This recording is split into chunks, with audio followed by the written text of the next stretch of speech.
99 news అనుక్షణం ప్రజల కోసం. నమస్కారం. 99 న్యూస్ కి స్వాగతం. ముందుగా హెడ్లైన్స్. క్రికెట్ సమ్మర్ కోచింగ్ ప్రారంభం. బాధిత కుటుంబ సభ్యులను పరామర్శించిన రాష్ట్ర ప్రభుత్వం. ఘనంగా జలగం జయంతి వేడుకలు.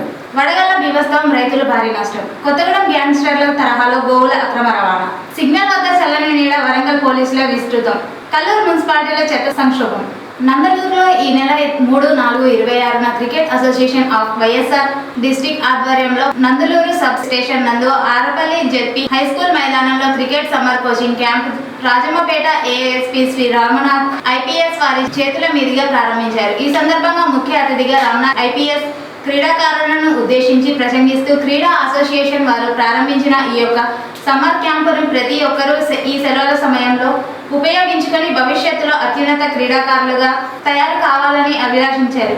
మీలో ఉన్న స్కిల్స్ను మెరుగుపరుచుకొని మీ ప్రోత్సహిస్తున్న ఈ క్రీడా అసోసియేషన్ మంచి పేరు తేవాలని పేర్కొన్నారు. ఈ సందర్భంగా ప్రత్యేక అతిథిగా హాజరైన లయన్ మొన్నం రామ్మోహన్ ఎస్ఐ క్యాంపును ఉద్దేశించి ప్రసంగిస్తూ గతంలో నందలూరి పలు క్రీడాకారులకు నిర్ణయంగా ఉండేదని, తిరిగి ఆ యొక్క లోటును ఇప్పుడు నందలూరి సబ్ సెంటర్ క్రికెట్ అసోసియేషన్ వారు పూడ్చాలని ఎంతో ప్రయత్నం చేస్తున్నారని ఈ సందర్భంగా వారు ధన్యవాదాలు తెలియజేశారు.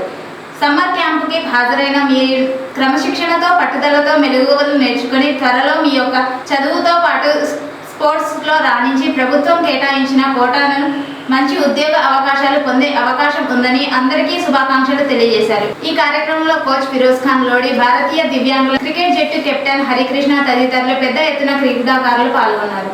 భద్రాద్రి కొత్తగూడెం జిల్లా అశ్వరాపేట నియోజకవర్గంలో జరిగిన పలు శుభకార్యాలలో స్థానిక బీఆర్ఎస్ నాయకులు మరియు గ్రామస్తులతో కలిసి పాల్గొన్న అశ్వరాపేట నియోజకవర్గ మాజీ MLA BRS party incharge Mecha Nageswararao.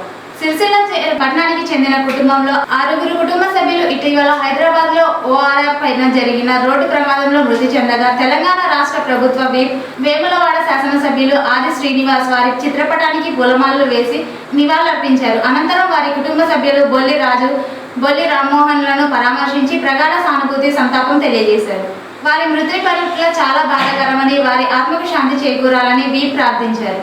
ఉమ్మడి ఆంధ్రప్రదేశ్ రాష్ట్ర ముఖ్యమంత్రి సర్దార్ జలగం వెంగళరావు 103వ జయంతిని జలగం యువ సేవన ఆధ్వర్యంలో ఘనంగా నిర్వహించారు. పట్టణంలోని జలగం వెంగళరావు పార్కులో గల ఆయన కాంస్య విగ్రహానికి పలువురు నేతలు, కార్యకర్తలు పూలమాలలు వేసి ఘనంగా నివాళులర్పించారు. జలగం వెంగళరావు రాష్ట్రానికి చేసిన సేవలు చిరస్మరణీయమని గుర్తు చేశారు. ఉమ్మడి ఆంధ్రప్రదేశ్ అభివృద్ధి ఆయన వేసిన పునాది శాశ్వతంగా నిలిచిపోతుందని పేర్కొన్నారు. ఖమ్మం జిల్లాకు సింగరేణి, నవభారత్, పాంచ్ iron, ITC, heavy water plant వంటి కీలక పరిశ్రమలను తీసుకురావడంతో యువకులకు ఉపాధి అవకాశాలు కల్పించిన ఘనత ఆయనకు చెందిందని తెలిపారు. అలాగే కిన్నెరసాని వంటి ప్రాజెక్టుల ద్వారా పర్యాటన అభివృద్ధికి దోహదం చేస్తున్నారని చెప్పారు. జలగం వెంగళరావు సేవలు ఆయన జీవిత భవిష్యత్తు తరాలకు మార్గదర్శకాలవుతుందని పేర్కొన్నారు. ఈయన యొక్క జీవిత చరిత్ర పాఠ్య పుస్తకాల్లో చేరాలని ప్రభుత్వాన్ని కోరారు.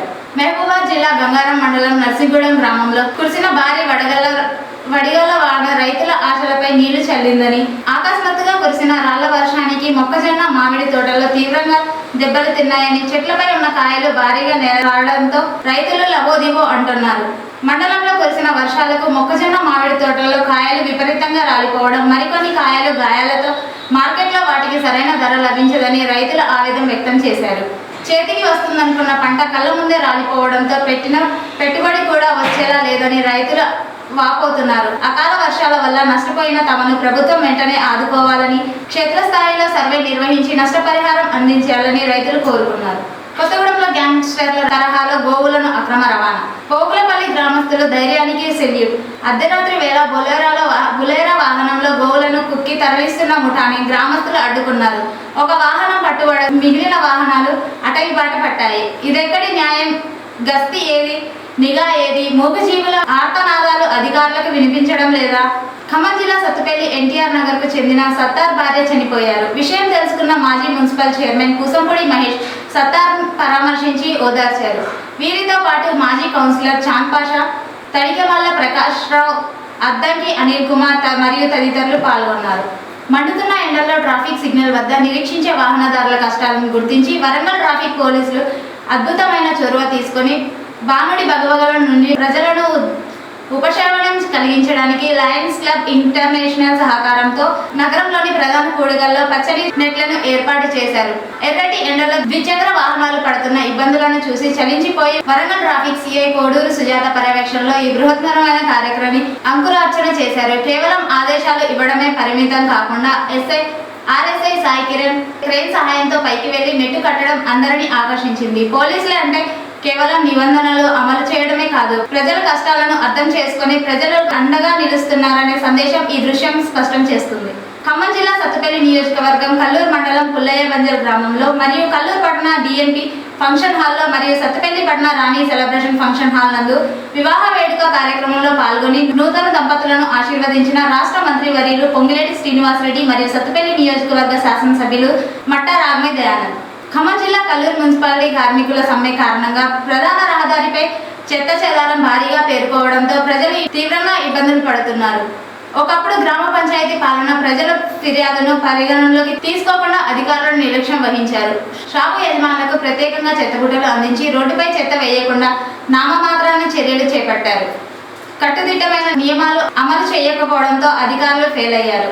కానీ ఇప్పుడు మున్సిపాలిటీ పాలనలో ఆ క్రమశిక్షణ పూర్తిగా కనుమరుగైపోయింది. స్థానికులు ఆవేదన వ్యక్తం చేస్తున్నారు.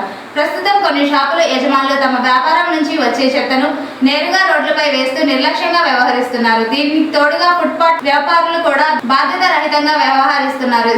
పరిస్థితిని మరింత దిగజార్చడంతో మన రోడ్లపై మనం చెత్త వేసుకొని పాడు చేసుకోవడం ఎంతవరకు సమన్వయం అని ప్రజలు ప్రశ్నిస్తున్నారు. ఈ వార్తలు ఇంతటితో సమాప్తం. 99 న్యూస్ అనుక్షణం ప్రజల కోసం.